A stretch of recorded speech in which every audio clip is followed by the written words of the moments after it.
একাদশ এবং দ্বাদশ শ্রেণীর বিজ্ঞান বিভাগের শিক্ষার্থীরা, আশা করি তোমরা সবাই ভালো আছো। এমডিএম জুলজি সলিউশনস ইউটিউব চ্যানেলের পক্ষ থেকে আমি এমডি মাহমুদ তোমাদেরকে আবারও স্বাগতম জানাচ্ছি নতুন আরেকটি বিষয়ে আলোচনা শোনার জন্য। প্রিয় শিক্ষার্থীরা, এখানে বিভিন্ন ধরনের প্রাণী তোমরা দেখতে পাচ্ছ। জলে, স্থলে এবং অন্তরিক্ষে বিভিন্ন ধরনের প্রাণী, বিভিন্ন বৈশিষ্ট্যের প্রাণী। এই প্রাণীগুলি সম্পর্কে আমরা ভালোভাবে জানতে পেরে এবং বুঝতে পেরে এগুলো থেকে যদি আমরা বেশি বেশি সম্পদ আহরণ করতে চাই, তাহলে এদেরকে সুবিন্যস্তভাবে শ্রেণীবিন্যাস করতে হবে। প্রিয় শিক্ষার্থীরা, অধ্যায় 1-এর প্রাণীর বিভিন্ন শ্রেণীবিন্যাস নিয়ে আলোচনা করছিলাম।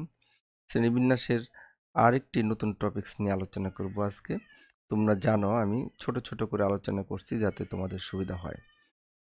স্নেহের শিক্ষার্থীরা, আজকে তাহলে আমাদের আলোচনার বিষয় হবে ভার্টিব্রাটা উপপর্বের অধিশ্রেণী 1, এগন্যাথার 2টি ক্লাসের উদাহরণসহ বৈশিষ্ট্য। তাহলে শিক্ষণফল কি হতে পারে? হ্যাঁ, তোমরা বুঝতে পেরেছ। ভার্টিব্রাটা উপপর্বের অধিশ্রেণী 1, এগন্যাথার 2টি ক্লাসের উদাহরণসহ বৈশিষ্ট্য তোমরা বলতে পারবে এবং লিখতে পারবে। স্নেহের শিক্ষার্থীরা, আজকে এটি আমার 17 নম্বর ক্লাস।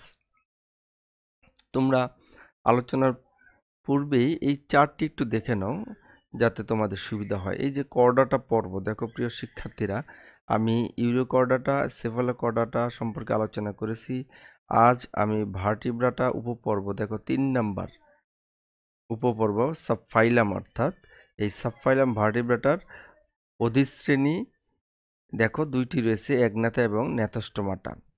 এই অধিশ্রেণী 1-এর 2টি ক্লাস মিগজিনি এবং 2 নম্বর ক্লাস বা শ্রেণী দেখো সেফালোস্পিরোমরফি। এই 2টি শ্রেণী সম্পর্কে আজকে আলোচনা করব। তাহলে প্রিয় শিক্ষার্থীরা, আলোচনার পূর্বেই আমরা একটু ভার্টিব্রাটা সম্পর্কে জেনে নেই। যদিও এর আগে আমি আলোচনা করেছিলাম, তারপর তোমাদের যাতে মনে পড়ে যায় সেজন্য আবার একটু আলোচনা করছি।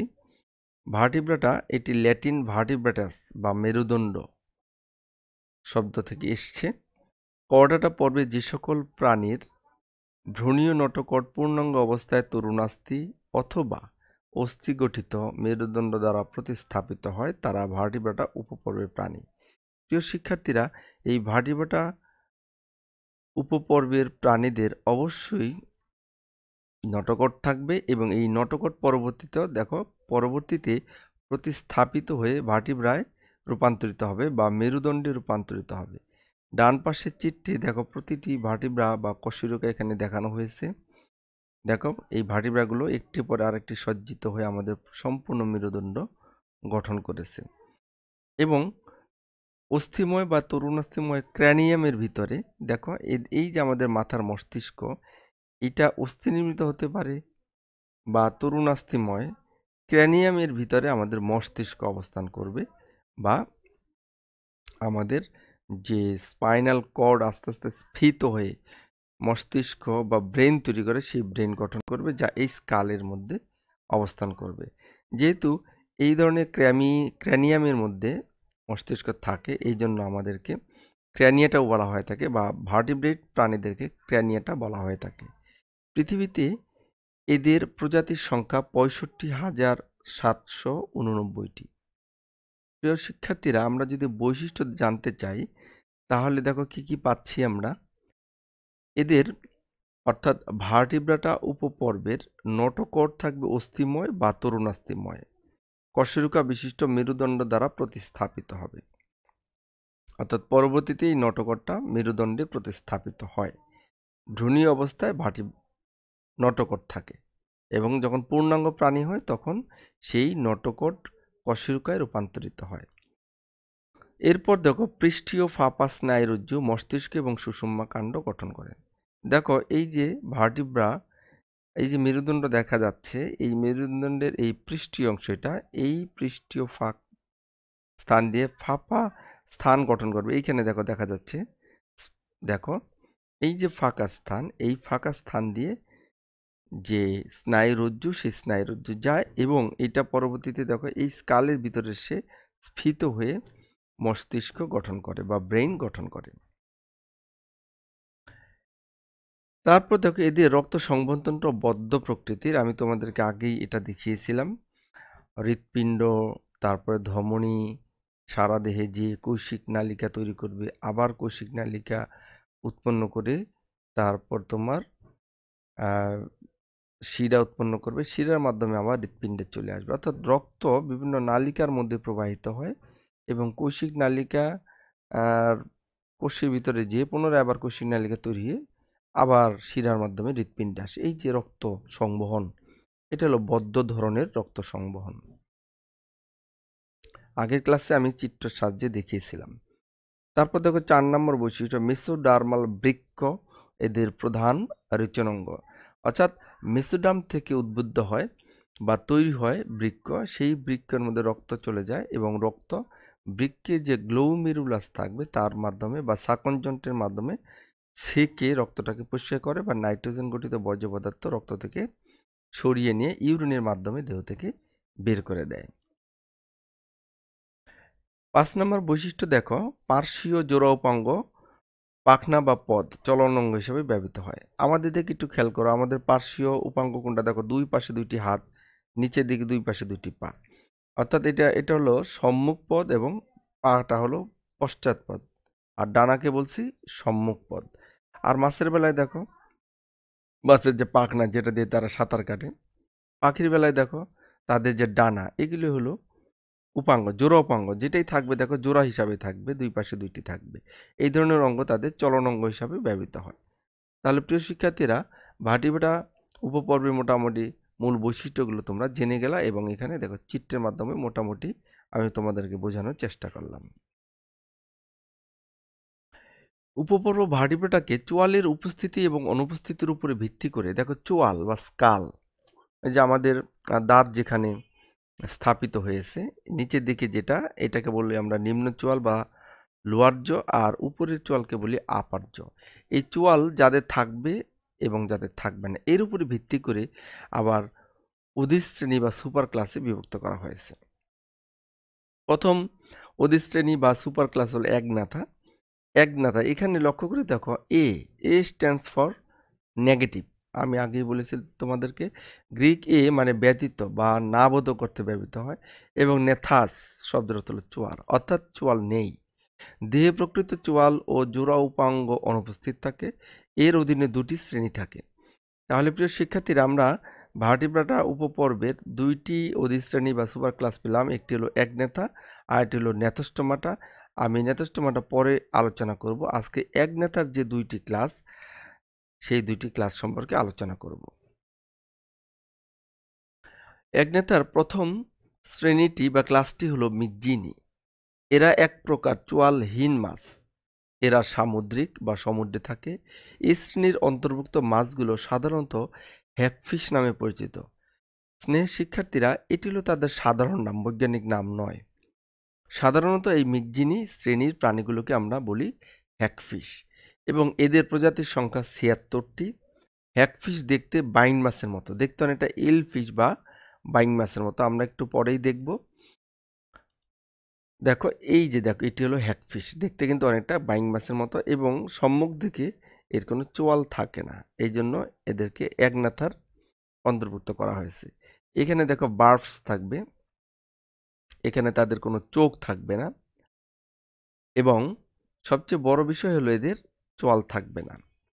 আমরা এদের বৈশিষ্ট্য যদি একটু লক্ষ্য করি তাহলে দেখব, দেখো এই ধরনের মাছগুলো বা এই ধরনের প্রাণীগুলো, এই শ্রেণীর অন্তর্ভুক্ত প্রাণীগুলো নলাকার থাকবে, আইসবিহীন থাকবে। প্রিয় শিক্ষার্থীরা, এটা একটা গুরুত্বপূর্ণ বৈশিষ্ট্য, অর্থাৎ এদের যে ত্বক, এই ত্বকের ভিতরে অসংখ্য গ্রন্থি থাকবে যেখান থেকে পিচ্ছিল পদার্থ নিঃসৃত হয় এবং মাছের মতো আইস থাকবে না।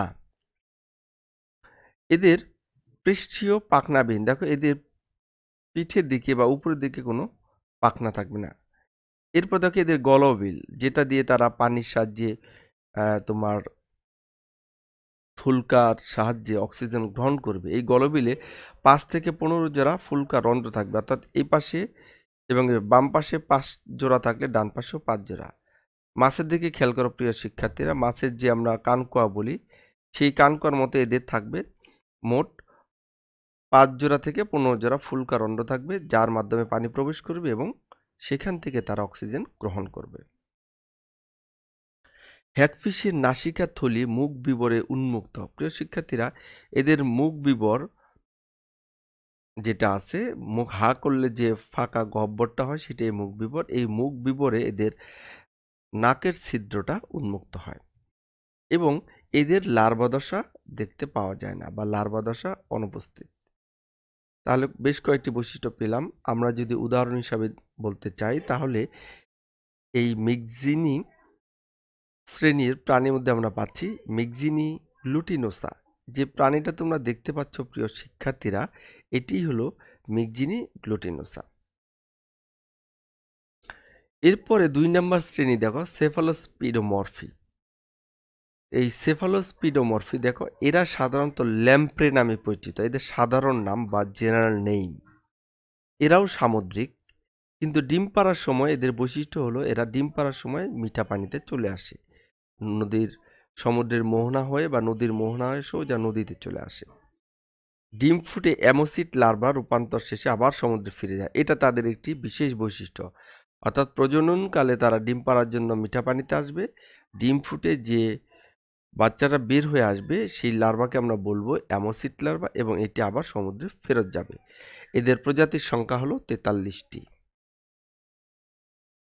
প্রিয় শিক্ষার্থীরা, এখানে তোমরা একটি চিত্র দেখতে পাচ্ছ। দেখো, এটি হলো এই সেফালোস্পিডোমরফির একটি প্রাণী। এদের দেহ সাধারণত সরু থাকবে, নলাকার থাকবে, জোড়া পাখনাবিহীন। অর্থাৎ দেখো, এখানে মাছের যেমন জোড়া পাখনা থাকে, পেক্টোরাল গার্ডেল, পেক্টোরাল ফিন্স থাকবে, তারপর তোমার পেলভিক ফিন্স থাকবে, দুই পাশে থাকবে আর কি জোড়া, কিন্তু এদের কিন্তু কোনো জোড়া পাখনা নেই, শুধু পৃষ্ঠীয় পাখনা দেখা যাচ্ছে।